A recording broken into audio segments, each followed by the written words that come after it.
Bank खातेधारकांसाठी सगळ्यात मोठी चेतावणी. या तीन पैकी कोणत्याही एका नंबरवरून कॉल आला तर उचलू नका.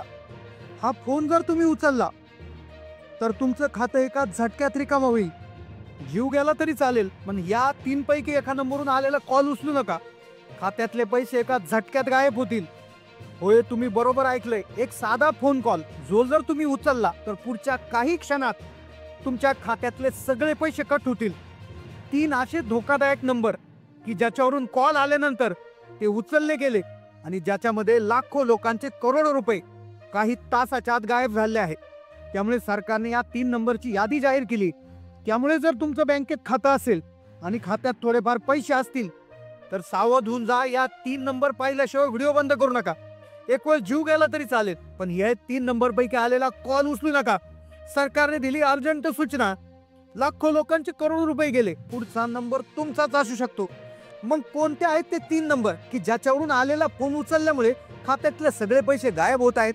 केंद्र सरकारने तीन कोणत्या नंबरची यादी जाहीर केली आहे? चला सविस्तर पाहूयात ही माहिती. बँक खात्यातून पैसे काढण्याचे अनेक फसवणुकीचे प्रकार आज उघडकीस येत आहेत. पण हा धक्कादायक आणि नवीनच प्रकार उघडकीस आला. बऱ्याच जणांना माहिती नाहीये. याच्या माध्यमातून एक कॉल येतो. कॉलवर कुणीच बोलत नाही आणि डायरेक्ट खात्यातून पैसे गायब होतात.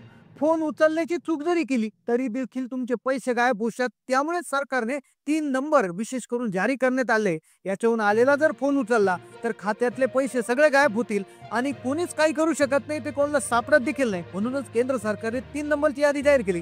पूर्वी फसवणूक करण्यासाठी वेगवेगळे मार्ग अवलंबले जायचे, पण आता हा असा मार्ग आहे, असा अनोखा मार्ग आहे की ज्याची कोणालाच कल्पना नाहीये. त्यामुळे तुम्हाला सावध राहायचं आहे. पुण्यामध्ये एक घटना घडली. एक महिला जिने मुलाच्या इंजिनिअरिंगच्या शिक्षणासाठी, मुलीच्या लग्नासाठी हळूहळू करून 1.5-2 लाख रुपये बँकेत साठवले होते. प्रत्येक रुपया तिने जपून वापरला होता. स्वतःची इच्छा मारून मुलांसाठी साठवला होता. आणि एक दिवस या महिलेबरोबर, या गरीब गरजू महिलेबद्दल असं घडलं की ज्याची कुणी कल्पना केली नव्हती. बिचारीला माहिती नव्हतं की कोणता कॉल उचलायचा आणि कोणता उचलायचा नाही. तिने बिचारीने हा फोन उचलला आणि अक्षरशः काय झालंय, ती महिला आज बँकेच्या चक्र मारत आहे. एकदा अशी साधी दुपार होती. नवरा कामाला गेला होता, मुलं शाळेत गेली होती. सुनीता घरात एकटीच होती. दुपारच्या जेवणाची तयारी करत होती. अचानक तिचा साधा स्मार्टफोन वाजला. स्क्रीनवर एक अनोळखी नंबर चमकत होता. नंबर थोडा विचित्र होता. नेहमी सारखा नंबर नव्हता, पण सुनीताला वाटलं कदाचित मुलाच्या शाळेतून आला असेल किंवा कोणत्या दूरच्या पाहुण्याचा आला असेल, म्हणून तिनं फोन उचलला. आणि पुढे जे घडलं ते अतिशय धक्कादायक होतं. सुनीताला माहित नव्हतं की काही क्षणातच तिच्या खात्यातले सगळे पैसे गायब होणार आहे. तिला काय माहित की हा फोन उचलल्याने असं होईल. तिनं फोन उचलला. ती म्हणाली हॅलो. पलीकडून कुठलाही आवाज आला नाही, फक्त एक विचित्र शांतता. अगदी पिन पडेल इतका आवाज, शांतता होती. जणू काही कोणीतरी लाईनवर आहे पण बोलत नाही. हवेचा थोडासा आवाज येत होता. हॅलो. ती म्हणाली कोण बोलते? तिने पुन्हा विचारलं. आवाजात थोडीशी चिडचिड होती. ती म्हणाली अहो बोला ना, कोणाचा नंबर पाहिजे तुम्हाला? तरी समोरून काहीच उत्तर नाही, फक्त श्वासांचा एक अस्पष्ट आवाज. सुनीताला आता विचित्र वाटू लागलं. तिला माहिती नव्हतं की हा फोन ठेवल्यावर तिच्याबद्दल काय होईल, पण पुढे जे घडलं ते संपूर्ण महाराष्ट्राच्या इतिहासात पहिल्यांदाच घडणार होतं. तिला वाटलं कोणतरी मुद्दाम त्रास देत आहे. तिने रागानं फोन कट केला. कामाला लागली. अवघ्या 20 सेकंदाचा हा कॉल होता. तिनं तो विषय तिथंच सोडून दिला. पण यानंतर खरा खेळ सुरू होणार होता. फोन कट करून 5 मिनिटं झाली नसतील, तोच तिच्या मोबाईलचा टोन वाजला. तिच्या मोबाईलवर एक मेसेज पडला. Dear customer, an amount of 1 rupees has been debited from your account. म्हणजे तुमच्या बँक खात्यामधून 1 रुपया कापून घेण्यात आलाय. आता तिला वाटलं 1 रुपये, तिला वाटलं 1 रुपये म्हणजे बँकेचा काहीतरी चार्ज असेल, एटीएमचा चार्ज असेल किंवा काहीचा चार्ज असेल. तिला वाटलं हे सोपं आहे म्हणून ती फोनची स्क्रीन बंद करून ठेवणार. तोच दुसरा मेसेज आला. त्या मेसेजमध्ये 9,999 रुपये कट झाल्याचा मेसेज होता. आता सुनीताचा श्वास अडकला. तिला काय माहित होते कसं झालंय? तिला काही समजण्याच्या आतच तिसरा, चौथा, पाचवा एका मागोमाग एका पैसे कट झाल्याचे मेसेज येऊ लागले. 15,000, 25,000, 50,000. तिचे डोळे स्क्रीनवरच्या आकड्यावरून फिरत होते. पायाखालची जमीन सरकली होती. तिने थरथरत्या हाताने तिचा बँक बॅलन्स चेक करण्याचं ऍप उघडलं आणि तिथे अक्षरशः 0 रुपयाचा आकडा होता. 1.5 लाख रुपये. तिच्या आयुष्याची कमाई फक्त एका फोनमुळे गायब झाली. तिने पाहिलं, कोणाला ओटीपी दिला नव्हता, कोणाच्या हातात मोबाईल दिला नव्हता. फक्त एक असा कॉल उचलला. 20 सेकंद तो चालला. काहीच बोललं नाही, पण पैसे कट झाले. सुनीता सारखी तुमची अवस्था होऊ नये म्हणून तुम्ही जाणून घ्या कोणते ते 3 नंबर्स आहेत की ज्याच्यावरून आलेला फोन जर उचलला तर खात्यातले सगळे पैसे गायब होतात. केंद्र सरकारने या 3 नंबरची यादी जाहीर केली आहे. चला आपण सविस्तर माहिती घेतोय. सुनीताने तातडीनं नवऱ्याला फोन लावला, रडत रडत सगळा प्रकार सांगितला. दोघेही तातडीनं बँकेत पोहोचले, पण तिथे त्यांना उत्तराऐवजी निराशा मिळाली. मॅडम तुम्ही फोन का उचलला, कोणता नंबर होता, अशा त्या ठिकाणी चालू झाल्या. आज ती महिला बँकेमध्ये त्या ठिकाणी चक्रा मारत आहे. आता सुनीताच नाही तर देशभरात असे हजारो लोक आहेत जे अदृश्य चोरांचे बळी ठरले आहेत. ते तुमचा OTP विचारत नाही, तुमची माहिती नाही, फक्त या 3 पैकी एका नंबरवरून कॉल करतात आणि तुमचं जग उद्ध्वस्त करतात. तुमच्या खात्यातले पैसे काही क्षणात उडून घेतात. ते धोकादायक नंबर कोणते आहेत की ज्याने संपूर्ण देशाला एक हादरा बसवलाय? होय, एक साधा फोन येतो. आपल्याला माहित नसतं, आपल्याला वाटतं कोणाच तरी अनोळखी माणसाचा असेल, नातेवाईकाचा, मित्राचा असेल. आपण अनावधानाने फोन उचलतो, पण इथेच तो सापळा लावलेला असतो. या सापळ्यात जर तुम्ही अटकले तर तुमचा विषय संपलाच म्हणून समजा, कारण की खात्यातला 1 रुपया शिल्लक राहणार नाही. मग कोणते ते 3 नंबर आहे? त्यामुळेच राज्य सरकार, केंद्र शासनाने हे 3 नंबर त्या ठिकाणी ग्राहकांसाठी जारी करण्यात आलेले आहे.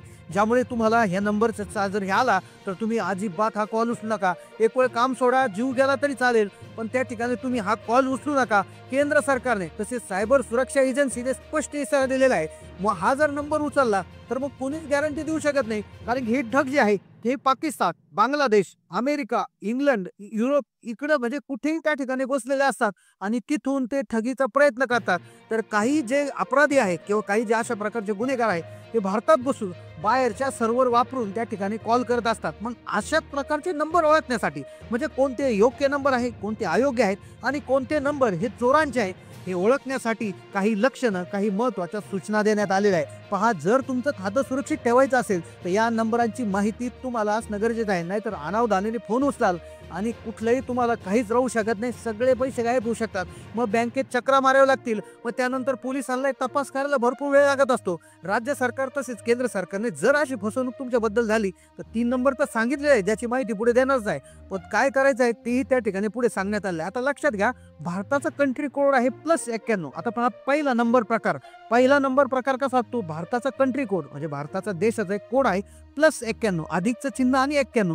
कुठल्याही नंबरच्या आधी अधिकचं चिन्ह आणि 91 असं जर कोडने सुरुवात होत असेल तर तो नंबर असतो भारतामधून केलेला कॉल असतो. पण या व्यतिरिक्त तुम्हाला +92, +44, +84, +1 असे कुठलेही म्हणजे +91 सोडून इतर कोडने सुरू होणारे जे नंबर आहेत, तर याचा अर्थ असा होतो की हे कॉल बाहेरच्या देशातून येत आहेत. मग अशा प्रकारचे कॉल उचलण्याची चूक करू नका. हे कॉल पाकिस्तान, बांगलादेश किंवा इतर कोणत्याही देशातून सॉफ्टवेअर वापरून केलेले असतात. तुम्ही जर हा कॉल उचलला तर एक विशिष्ट प्रकारची तुमच्यावर प्रणाली लागू होते आणि त्या सापळ्यामध्ये तुम्ही सापडू शकता. आता त्यानंतर दुसरा असा प्रकार आहे की काही नंबर जे असतात की काही नो कॉलर ID किंवा प्रायव्हेट नंबर अशा नावाने कॉल येतो, जिथे नंबर दिसत नाही पण फक्त 4 किंवा 5 अंकी नंबर असतो.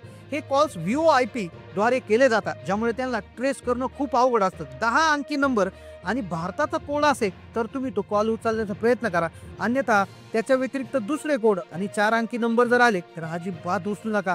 तिसरा नंबर प्रकार आहे अक्षर आणि अंक एकत्र असलेले नंबर.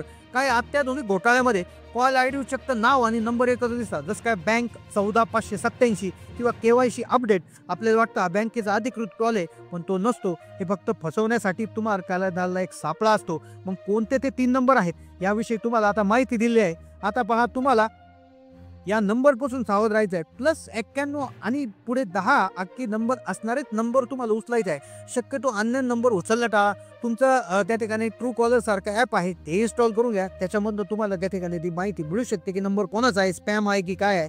तर अशा पद्धतीनं तुम्हाला सुरक्षिततेचे उपाय त्या ठिकाणी घ्यायचे आहे किंवा तुम्ही डू नॉट डिस्टर्ब चालू करू शकता. आणि जर अशी कधी फसवणूक जर झाली तर केंद्र शासनाचा एक नंबर आहे सायबर सेलचा 1930 1930. तर या नंबरला कॉल करून तुम्ही तुमची तक्रार द्यायची आहे आणि ती तक्रार एकदा दिली की त्यानंतर तुमची झालेली फसवणूक आणि तुमचे पैसे देखील त्या ठिकाणी मागे येऊ शकतात. आता तुम्हाला ही माहिती कशी वाटली कमेंट करून नक्की कळवा आणि तुमची नैतिक जबाबदारी म्हणून हा व्हिडिओ जास्तीत जास्त लोकांना शेअर करा. कोणा एकाचा जरी फायदा झाला तरी त्याचं पुण्य तुम्हाला त्याचबरोबर आम्हाला देखील लागेल. त्यामुळे हा व्हिडिओ जितका जास्त शेअर करता येईल तितका जास्त शेअर करा. चॅनलला नवीन असाल तर सबस्क्राईब करा. धन्यवाद.